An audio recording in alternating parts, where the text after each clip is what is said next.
프롤로그. 물들의 빛이 드러날 때.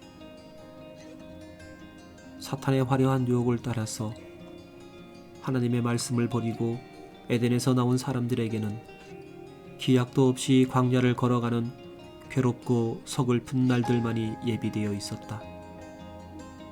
그러나 하나님께서는 언젠가 지난날의 반역을 후회하고 애통하며 하나님께로 돌아가기를 갈망하는 사람들이 있을 것을 짐작하시고 그들을 위해서 성경이라는 기록을 남겨놓으셨다. 언젠가는 사람들이 사탄의 거짓말이 쓰레기처럼 덮여져 있는 세상에 살다가 목마르게 진실을 찾게 될 때가 올 것을 미리 아시고 그들이 잃어버렸던 안식의 장소를 찾아갈 수 있도록 성경이라는 이름의 지도를 마련해 두셨던 것이다. 그러나 하나님께서는 성경을 준비하실 때 누구나 그것을 읽고 모든 것을 한꺼번에 깨달아 알 수 있도록 허락하지는 않으셨다.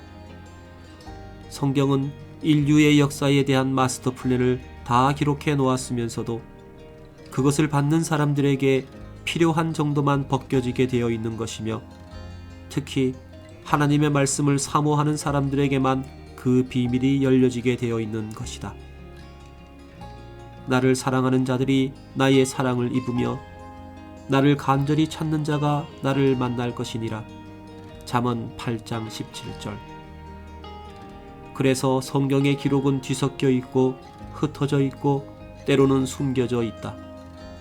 하나님께서 허락하실 때에 허락하시는 만큼만 열려지는 것이 바로 성경의 신비인 것이다. 그러므로 생소한 입술과 다른 방언으로 이 백성에게 말씀하시리라. 여호와께서 그들에게 말씀하시되 경계에 경계를 더하며 경계에 경계를 더하며 교훈에 교훈을 더하며 교훈에 교훈을 더하고 여기서도 조금 저기서도 조금 하사 그들로 가다가 뒤로 넘어져 부러지며 걸리며 잡히게 하시리라. 이사야서 28장 11절에서 13절. 사실 성경에 등장하고 있는 많은 믿음의 영웅들도 그들이 하나님의 어떤 계획 속에서 움직이고 있는지를 알지 못하고 있었다. 아브라함도 이삭도 야곱도 그들이 인류의 역사를 운행하시는 하나님의 어떤 계획 속에서 어떤 역할로 어떤 의미의 행동을 하는지 알지 못한 채 나그네 길과 험악한 세월을 살았던 것이다. 다윗도 그의 시편들이 장차 어떤 중대한 일들을 예고하는 것인지 모르고 그것들을 썼으며 바울도 그의 활동이 하나님의 세계 전략 속에서 어떤 부분을 담당하는 것인지 전혀 모른 채 헐떡거리며 뛰어다녔던 것이다. 그러나 하나님께서는 세월이 지남에 따라 그들의 입으로 말한 예언과 붓으로 적었던 글들이 무엇을 의미하는 것이었으며 그들의 활동이 무엇을 의미하는 것이었고 그들의 역할이 역사 속에서 어떤 것이었는지 하나하나 열어가면서 보여주셨다. 그렇게 하나님의 비밀은 때를 따라서 드러나고 있다. 인류의 역사가 전개되는 동안 하나님의 백성들은 하나씩 하나씩 분명하게 드러나는 성경의 비밀들을 지켜보며 놀라움을 금치 못하고 있었다.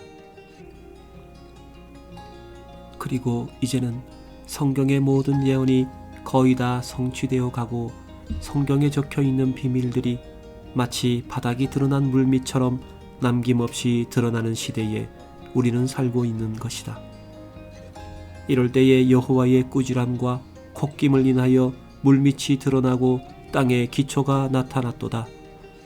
사무엘하 22장 16절. 어느 때보다도 과학이 발달한 이 시대에는 성경에 적혀있던 모든 이적들마다 정당했음이 과학적으로 실증되고 있으며 현대 물리학은 처음부터 천지창조를 계획한 설계도가 분명히 있었음을 증명하고 있다. 저 메소포타미아의 구릉들을 발굴해낸 탐험가들에 의해서 설화로만 여겨졌던 홍수 이후의 유적들이 드러나고 있으며 무섭도록 정확하게 적중되어 온 선지자들의 예언을 분석함으로써 앞으로 남은 인류의 역사까지도 정확하게 예측할 수 있게 되었다. 나 여호와의 노는 내 마음에 뜻하는 바를 행하여 이루기까지는 쉬지 아니하나니 너희가 말일에 그것을 완전히 깨달으리라. 예레미야 23장 20절. 예레미야의 말일은 BC 586년 예루살렘의 멸망과 함께 성취되기 시작하고 있었다. 그러나 그 예루살렘은 AD 70년 로마의 티투스 장군에 의해 다시 한번 멸망했으며 예수께서는 또 하나의 말일을 예고하셨다. 이 천국 복음이 모든 민족에게 증거되기 위하여 온 세상에 전파되리니 그제야 끝이 오리라. 마태복음 24장 14절. 하나님께는 보다 많은 사람들이 하나님의 나라로 돌아오게 하기 위하여 천국의 복음이 전파되어 이방인의 충만한 수가 차기까지 말일의 유예 기간을 주셨던 것이다. 그런데 바로 그 말일의 끝을 예고하는 역사의 클라이막스는 놀랍게도 한국의 1988년에서부터 전개되기 시작하고 있었다. 1988년. 그것은 민족 상잔의 전쟁으로 폐허가 되었던 한국의 서울에서 그 전쟁이 끝난 지 35년 만에 제24회 올림픽 경기가 열리는 해였다. 1988년. 그것은 민족 상잔의 전쟁으로 폐허가 되었던 한국의 서울에서 그 전쟁이 끝난 지 35년 만에 제24회 올림픽 경기가 열리는 해였다. 1980년의 모스크바 대회는 1979년에 있었던 소련의 아프간 침공을 항의하기 위하여 미국이 불참하는 바람에 이에 동조한 69개국이 덩달아 불참한 반쪽 대회가 되었고 1984년의 LA 대회는 소련의 보복 불참으로 동구권을 비롯한 공산주의 국가들이 함께 불참하여 또 반쪽 대회가 되었다. 그러나 서울 올림픽 대회는 소련과 중국의 참가를 계기로 160개국에 1만 6천 명이 참가하는 사상 최대의 규모가 되었다. 남북이 분단된 나라에서 동서화합의 잔치를 열었던 셈이었다. 이 대회가 있었던 1988년은 또한 기독교인들의 비상한 관심을 모았던 한 해이기도 하였다. 창조론과 종말론을 인류 역사의 근간으로 삼는 성경에는 그 역사의 종말에 대한 시나리오가 상세하게 기록되어 있는데 그 종말의 시점이 이스라엘의 회복의 기준을 맞추고 있기 때문이었다. 예루살렘에 입성한 예수님께서는 십자가에 달리시기 사흘 전 감람산에 올라 세상 끝의 징조에 대한 제자들의 질문에 대답하고 계셨다. 바로 그때에 예수께서는 종말의 징조가 예루살렘의 회복과 관계가 있음을 암시해 주셨던 것이다. 무화과 나무의 비유를 배우라. 그 가지가 연하여지고 잎사귀를 내면 여름이 가까운 줄을 아나니 이와 같이 너희도 이 모든 일을 보거든 인자가 가까이 곧 문 앞에 이른 줄을 알라. 마태복음 24장 32절에서 33절. 전통적으로 성경에 나오는 무화과 나무는 이스라엘을 상징한다고 해석되어 왔다.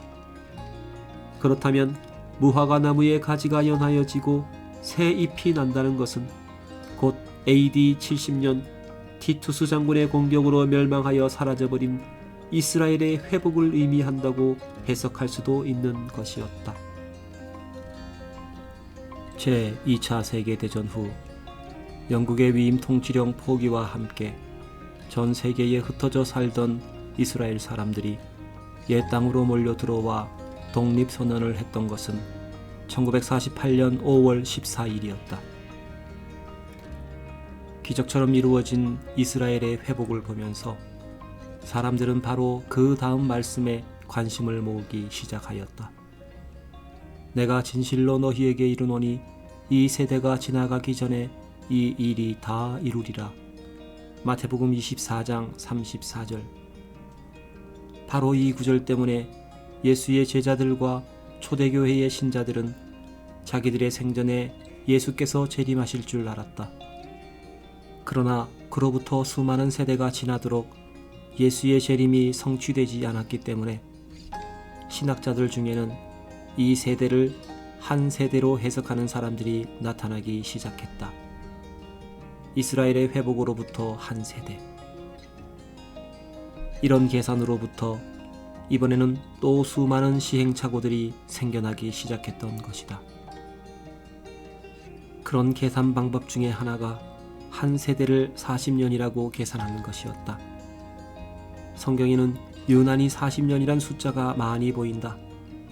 모세는 왕궁 생활 40년 만에 미디안 광야의 양치기가 되었고, 다시 양치기 생활 40년 만에 이스라엘 민족의 대탈출을 인도하는 민족 지도자가 되었다. 애굽에서 탈출한 민족은 출애굽 1세대가 모두 광야에서 죽은 다음 새로운 세대가 요단강을 건너 가나안 땅으로 들어갔는데, 그들이 광야를 헤매었던 기간도 40년이었다. 너희 시체는 이 광야에 엎드러질 것이요, 너희 자녀들은 너희의 패역한 죄를 지고 너희의 시체가 광야에서 소멸되기까지 40년을 광야에서 유리하는 자가 되리라. 민수기 14장 32에서 33절. 그러므로 이스라엘의 회복으로부터 한 세대라면 바로 1948년으로부터 더하기 40년, 즉 1988년이 되는 것이었다.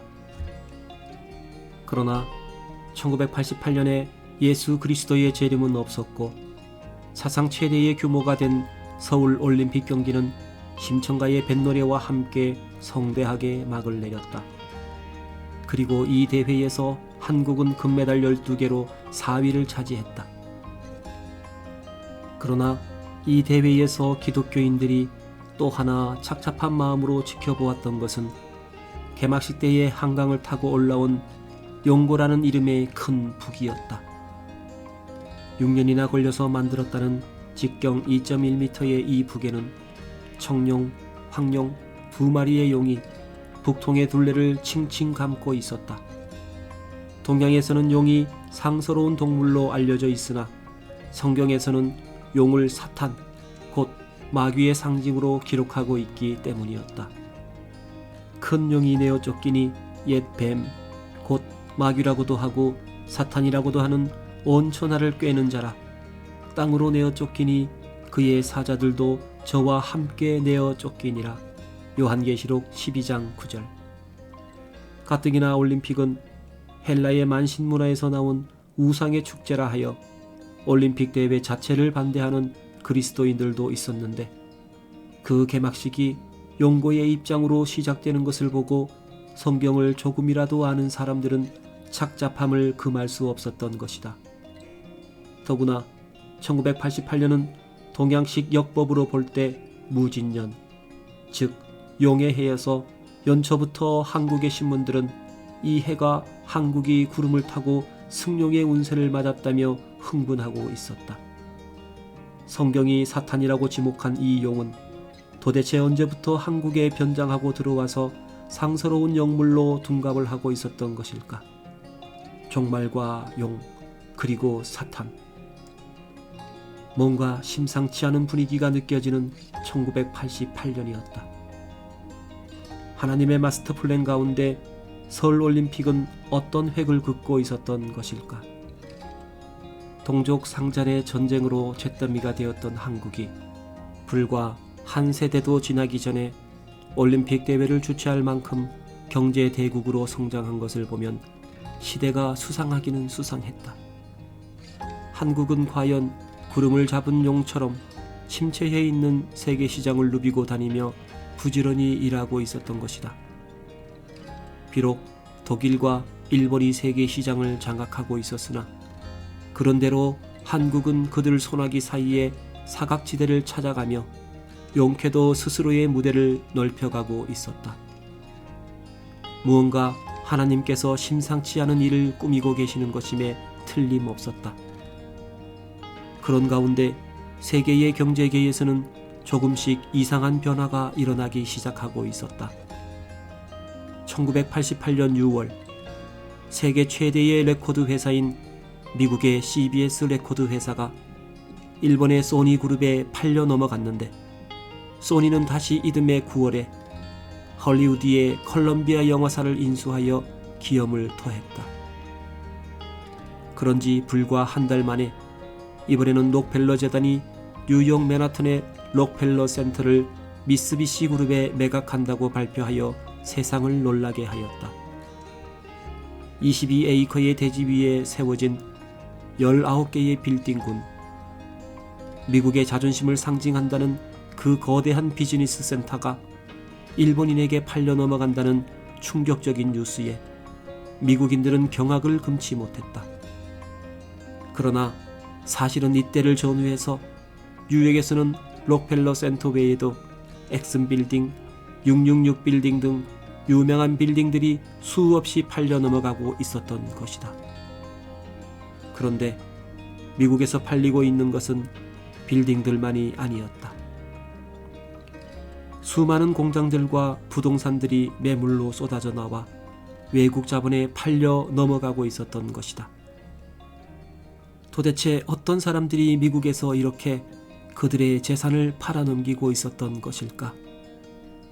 이미 눈치 빠른 독자들은 그것을 짐작했을 것이다. 록펠러 재단을 위시하여 컬럼비아를 팔아먹은 코카콜라와 엑슨 빌딩의 주인들은 모두가 다 소위 유대인 계열이라고 세상에 알려진 재벌들인 것이다. 전 세계에서 박해를 받으며 살다가 자유로운 경제 활동이 보장되는 미국에 들어와서 돈을 벌어 부자가 되고 월스트리트의 증권가를 장악하고 있던 유대인들이 왜 일제히 재산들을 처분하고 있었던 것일까? 도대체 그들은 그 많은 빌딩과 공장과 부동산들을 매각해서 그 돈을 어디로 가져가려고 하는 것일까? 하나님께서는 지금도 유대인들의 움직임을 통해서 시대의 표적을 보여주고 계시는 것일까? 예수께서는 그를 시험하기 위해 표적을 보여달라고 말한 바리새인과 사두개인들에게 말씀하셨다. 너희가 천기는 분별할 줄 알면서 시대의 표적은 분별할 수 없느냐? 마태복음 16장 3절. 미국에서 매각한 유대인들의 자본이 어디로 흘러들어가는가를 추적해본 사람들은 이내 그 행방을 알아낼 수 있었다. 미국에서 부동산과 교환된 자본들의 대부분은 유럽 쪽에 투자되고 있었던 것이다. 그것이 또 그리스도인들의 주목을 받게 되었다. 유럽이라면 이 시대의 그리스도인들이 신경을 쓰고 있는 지역 중에 하나인 것이다. 그것은 바로 BC 603년 바벨론의 느부갓네살 왕이 꾸었다는 꿈 때문이었다. 어느 날 침상에서 천하의 장래를 근심하다가 잠이 들었던 바벨론 왕 느부갓네살은 꿈에 한 거대한 신상을 보게 되었다. 그 우상의 머리는 정금이요, 가슴과 팔들은 은이요, 배와 넓적다리는 못이요, 그 종아리는 철이요, 그 발은 얼마는 철이요, 그 얼마는 진흙이었나이다. 다니엘서 2장 32에서 33절. 이 꿈으로 인하여 번민하던 느부갓네살 왕은 궁전의 모든 학자들을 다 동원하여 이를 해석해보려 하였으나 실패하였고, 마침내 화가 난 왕은 그의 꿈을 해석하지 못한 학자들을 다 죽이라고 명령하기에 이르렀다. 바빌론 궁에 잡혀와 그들의 교육을 받고 왕실 학자가 되었던 젊은 다니엘이 그의 꿈 해석하기를 지원하고 집에 돌아가 하나님께 그 비밀을 물었다. 하나님은 느부갓네살에게 이상한 꿈을 꾸게 하심으로써 다니엘에게 기도할 기회를 주셨다. 그것은 곧 다니엘에게 장차 역사에 되어갈 길을 미리 알려주시기 위함이었던 것이다. 너는 내게 부르짖으라. 내가 내게 응답하겠고 내가 알지 못하는 크고 비밀한 일을 내게 보이리라. 예레미야서 33장 3절. 다니엘이 받은 응답에 의하면 이 우상의 각 부분은 장차 이스라엘을 핍박하고 하나님을 대적하는 역대의 제국을 의미하는 것이었다.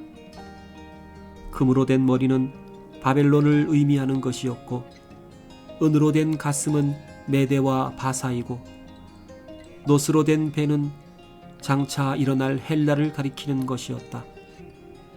그렇다면 철로 된 종아리는 동서로 갈라진 로마를 의미하는 것이고, 철과 진흙이 섞인 발은 종말의 때에 하나님을 대적하는 적 그리스도의 제국이 되는 것이었다. 그런데 그 발과 발가락은 바로 철의 종아리에서 나온 것이므로 장차 로마 뿌리에서 나오는 여러 나라가 하나로 통합되면 그 나라가 바로 마지막 바벨론이 된다는 의미였던 것이다. 그래서 유럽은 항상 교회의 종말론자들에게 관심의 대상이었다. 로마의 네로 황제나 도미티아누스 황제도 모두 초대교회 사람들에게서 적그리스도의 혐의를 받았고, 백마를 타고 유럽을 휩쓴 나폴레옹이나 꺾여진 철 십자가로 유럽을 짓밟은 히틀러도 주목의 대상이 되었다. 그러나 그들도 모두 유럽을 다 통일하지 못하고 사라졌던 것이다. 그런데 어떤 영웅도 통일하지 못했던 유럽에서 이번에는 자기네들 스스로 통합하자는 움직임이 나타나고 있었다. 1958년 로마에서 시작된 이 유럽 통합 운동의 참가국은 1981년 그리스의 가입으로 10개국이 되었고, 마침내 1992년 말에 통합을 이루겠다고 통합 일정을 발표했다. 그러면서 그들은 통합에 대한 걸림돌이 되는 282개의 장애 조항들을 하나하나 협상해 가면서 어려운 고비들을 넘겨가고 있다. 그리스도인들 가운데는 통합된 유럽의 대통령이 나온다면 그가 바로 적그리스도가 된다고 믿는 사람들이 많았다. 그런데 미국의 유대인들이 그 재산을 서둘러 처분하고 유럽으로 들어가는 이상한 현상이 나타나기 시작하였던 것이다. 그렇다면 결국 경제를 장악하고 있는 유대인들이 바로 적그리스도의 세력, 즉 마지막 바벨론의 주체가 된다는 말인가? 유대인들이야말로 하나님을 대적하는 반역자들이란 말인가? 그러나 하나님께서 유대인을 저주하지 말라고 무당 발람의 입을 통하여 경고하였던 것이다. 너를 축복하는 자마다 복을 받을 것이요 너를 저주하는 자마다 저주를 받을지로다. 민수기 23장 9절. 유대인들이 정말 적그리스도와 손을 잡는다면 그들은 하나님을 대적하는 세력이 되는 셈인데 왜 하나님께서는 그들을 욕하지 말라고 하셨던 것일까? 더구나 지구촌에는 유대인들이 세계의 정복을 획책하고 있다는 명백한 증거들이 속속 나타나고 있었다. 그것들 중 하나가 1905년 러시아에서 세르게이 닐스라는 사람에 의해 번역 출판된 시온 의정서라는 책이다. 1987년 스위스의 바젤에서는 유대인 지도자들의 모임인 제1차 시오니스트 회의가 열렸는데 당시의 많은 사람들은 그 시온 의정서가 바로 그 바젤 회의에서 새어나온 회의록이라고 믿고 있었다. 그 의정서에는 유대인들이 세계를 정복하기 위하여 제안한 전략들이 상세히 기록되어 있었던 것이다. 즉, 그들은 장차 세계를 정복하기 위하여 전 세계의 식량과 연료와 정보망을 장악해야 한다는 주장을 하고 있었다. 이것이 바로 문제가 되어 전 세계는 유대인을 규탄하기 시작했고 히틀러는 이것을 유대인 박해의 구실로 삼았다. 600만 명이나 되는 유대인들이 이 책 때문에 학살되고 나서야 세계의 많은 학자들이 이 책을 검증해보고 이것은 유대인을 음해하기 위하여 꾸며낸 위서라고 판정을 내렸다. 그러나 놀라운 것은 그 후로 100년이 채 안 되어서 그 책에 적혀있던 유대인들의 전략이 그대로 현실화되고 있다는 사실이었다. 시온 의정서의 토론자들은 세계의 식량을 장악하자고 했는데 실제로 세계 5대 식량 메이저 중에 상위 3사가 모두 유대계 자본에 의해 움직이고 있다. 그것은 연료의 경우에도 마찬가지이다. 석유의 7대 메이저 중에 엑슨, 모빌, 스탠다드, 걸프는 록펠러 집안이 지배하고 로열 더치셀은 로스차일드가에서 그리고 텍사코는 노리스가에서 장악하고 있으며 영국의 브리티시 페트로리엄도 국책회사이지만 역시 유대계 자본의 영향을 받고 있다. 또 그들은 정보망을 장악하겠다고 했는데 지금 AP, UPI, AFP, 로이터 등 세계의 유수의 통신사들과 뉴욕타임스, 워싱턴 포스트 등 신문사와 MBC, ABC 등 방송사가 모두 유대인의 소유로 되어 있으며 장차 전 세계를 통신망으로 뒤덮을 IBM 국제 VAN 부가가치 통신망도 유대인의 손에 들어가 있는 것이다. 참으로 유대인들은 대단한 장사꾼들이다. 그들은 어떻게 그런 유능한 장사꾼이 되었을까? 그러나 이상한 것은 우리가 평소에 만나는 유대인들은 그렇게 유능한 장사꾼으로 보이지 않는다는 점이다. 그들은 구약 성경에 기록된 대로 지독하게 계율적이고 융통성이 없고 하나님께서도 한탄하신 것처럼 목이 곧은 백성들이다. 장사에는 조금도 재능이 없어 보이는 그들이 어떻게 해서 돈으로 세계를 정복하는 유능한 장사꾼이 되었으며 베니스의 샤일록으로 대표되는 소문난 장사꾼으로 변모했던 것일까? 그런데 이것은 또 웬일인가? 미국에 이민 간 한국인들이 유대인들의 단골업종인 생선장사, 야채장사, 세탁소 등을 썩 잘하여 제2의 유대인이라는 별명을 얻기 시작하더니 갑자기 한국인과 유대인의 공통점에 대해서 아예 학술적으로 연구하는 학자들이 나타나기 시작한 것이다. 히브리 대학의 교수이며 세계평화연구소 소장인 베냐민 슐로니 박사 같은 이가 바로 그런 사람들 중에 하나였다.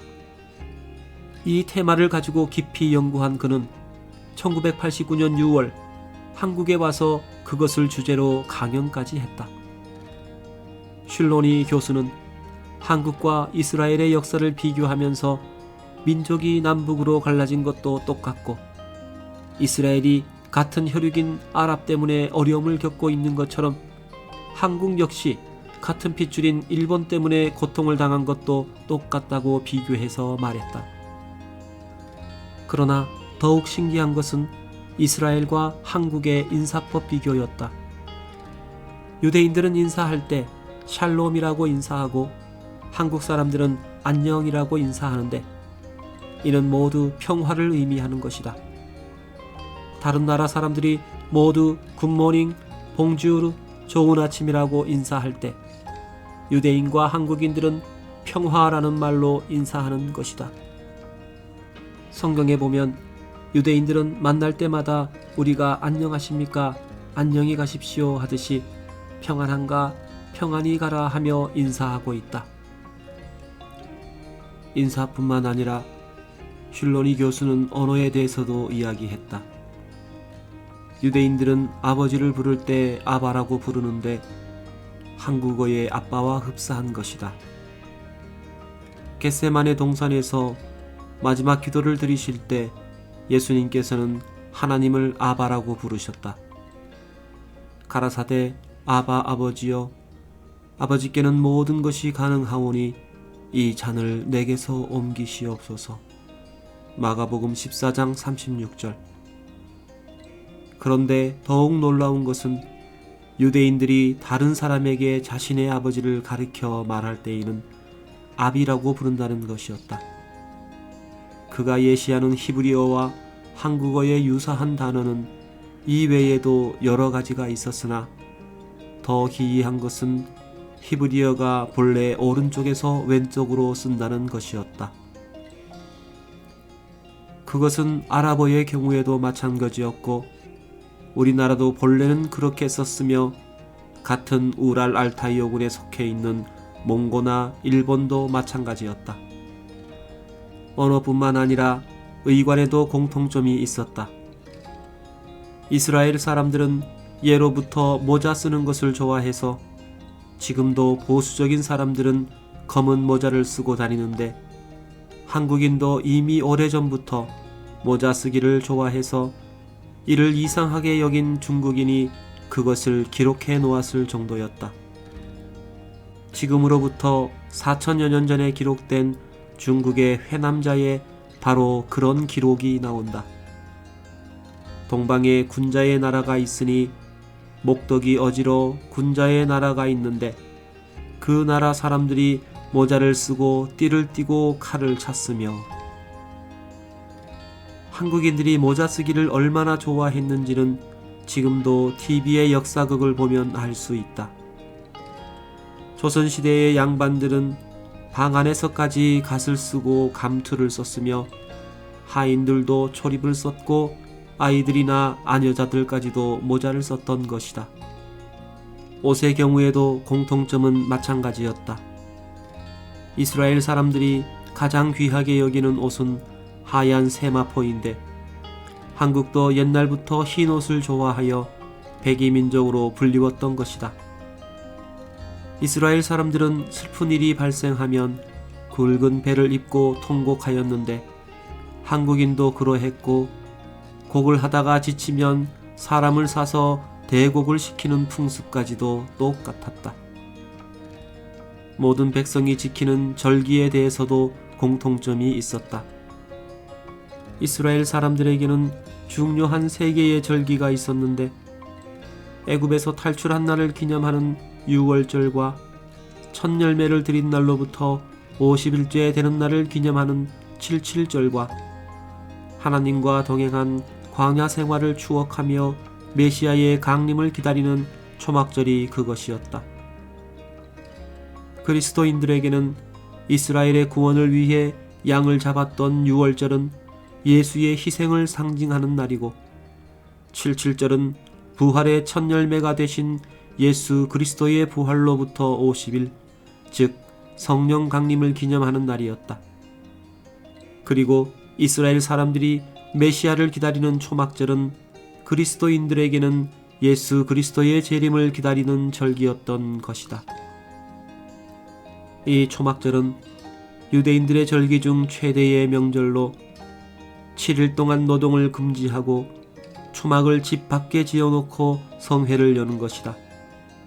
그런데 1988년 9월 서울올림픽에 참가했던 이스라엘 선수단은 대회 기간 중 한국이 베풀어준 민속명절 추석의 행사를 지켜보고 깜짝 놀랐다.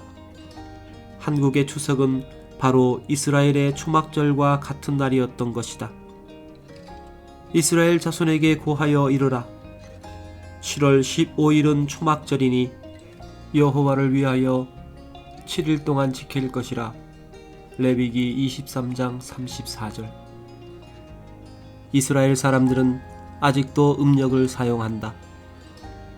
그런데 그들의 달력은 우리보다 한 달을 앞서가기 때문에 그들의 7월 15일은 우리의 음력 8월 15일이 되는 것이다. 세계 모든 나라들 가운데 음력 8월 15일을 최대의 명절로 지키는 나라는 이스라엘과 한국뿐이다. 일본에서도 음력 8월 15일은 명절이었는데 오래전에 그것을 양력으로 바꾸어 버렸기 때문에 이제는 한국만 남게 되었다. 한 가지 더 밝혀줄 것이 있다. 1990년 5월부터 9월까지 일본의 오사카에서는 만국 꽃박람회가 열렸다. 이 대회에는 물론 한국의 무궁화도 출품되었다. 이 무궁화를 일본에서는 무국회라고 읽는데 그 학술명은 히비스큐스 시리아큐스, 즉 시리아에서 온 꽃이라는 뜻이다. 그리스의 알렉산더가 죽은 후 천하를 나누어 다스린 4명의 장군 중 안티오쿠스가 다스린 시리아는 이스라엘을 포함하고 있었다. 우리는 이 무궁화가 백두산에서 피기 시작한 것으로 알았는데 그 꽃이 시리아에서 왔다는 것이었다. 그러나 더욱 놀라운 것은 세계 누구나가 다 알고 있는 무궁화의 별명이었다. 한영 사전에도 나오는 이 무궁화의 별명은 바로 로즈 오브 샤론, 즉 샤론의 장미였던 것이다. 찬송가 89장은 예수 그리스도를 샤론의 꽃으로 표현하고 있다. 이스라엘과 한국, 지구의 반대편에 서로 떨어져 있는 두 나라가 어디서부터 어떻게 연결되었기에 이렇게 쌍둥이처럼 똑같이 닮아 있는 것일까? 도대체 어떤 끈으로 이 두 민족은 묶여져 있는 것일까? 그리고 이 두 민족에게 하나님께서 부여하신 역사 속의 역할은 또 무엇일까? 그러고 보면 지금 전 세계를 정복하겠다고 하는 비밀 결사로 알려진 프리메이슨 조직의 수상한 배지도 무엇인가 의미 있어 보인다.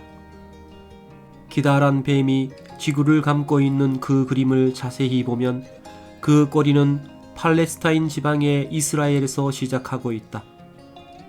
뱀의 몸통은 유럽을 지나 러시아와 중국 대륙을 감았고 그 머리는 만주에 이르러 있으며 그 뱀의 입은 한반도를 향하여 집어삼킬 듯이 벌리고 있는 것이다.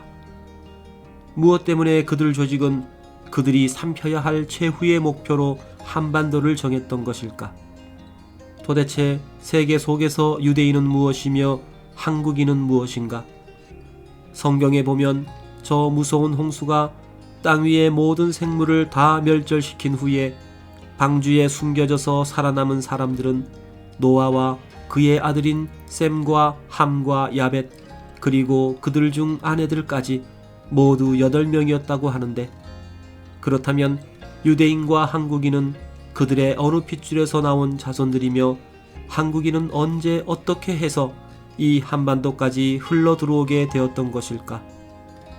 이러한 의문들이 필자로 하여금 동서양의 고대사에 매달리게 했고, 거기서 발견한 수많은 모순들과 위증들 속에서 오직 성경만이 그 남마와 같이 얽혀있는 허위의 기록들을 규명해낼 유일한 열쇠라는 것을 알게 되었던 것이다. 성경은 인류에 남겨진 진실에 관한 유일한 기록이다. 성경이 없이는 아무것도 풀리지 않는다. 그래서 세계사는 성경으로 열어야 하는 것이다. 성경으로 겹겹이 위장된 세계사를 열어갈 때 우리는 태초에 우리가 잃어버리고 나왔던 그 비밀의 문을 다시 발견할 수 있을 것이다.